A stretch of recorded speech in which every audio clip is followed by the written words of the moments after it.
Isa po sa mga sikat na pasyalan sa Ilocos Norte ay ang windmills sa Bangi. Ngunit bukod sa pagiging atraksyon, may mahalagang papel ang windmills dahil nakakatulong ito sa pag-generate ng karagdagang supply ng kuryente. Kung paano, alamin natin sa report ni Julius Disamburon.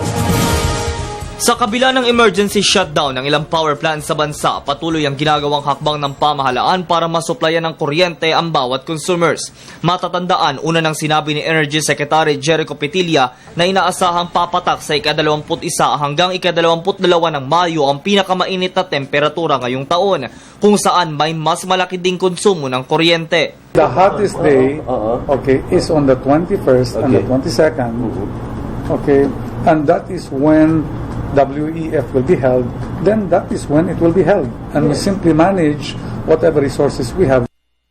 We still manage it the best way we can, even without WEF. In other words, ang concern namin hindi WEF, hindi lang WEF, kundi talagang ang consumers as a whole.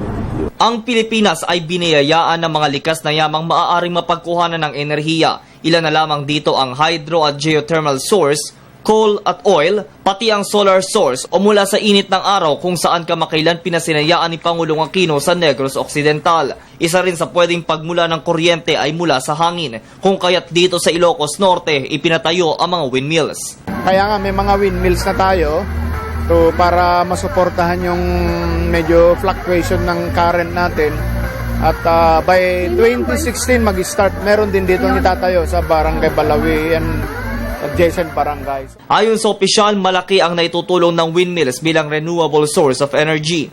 Nakapwesto ang nasabing turbine sa shoreline ng Bangi Bay at nakaharap sa West Philippine Sea, kung saan may mas malakas na ihip ng hangin na makakapagpatakbo dito na siyang nagge-generate ng kuryente. Pagod Food is dito yung pinakamarami na potential for wind energy project.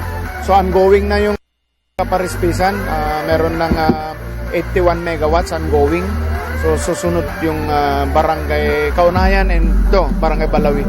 Ay mahalaga to kasi alam naman natin na it's na environmentally friendly to eh. Bagamat may mga alternatibong pagkukunan ng enerhiya, huwag pa din naman aniyang kalimutan ang pagtitipid. Kasama sina Jovit Dizon at Jeff Tuazon para sa Telebisyon ng Bayan, Julius Disamburon, Bangi, Ilocos Norte.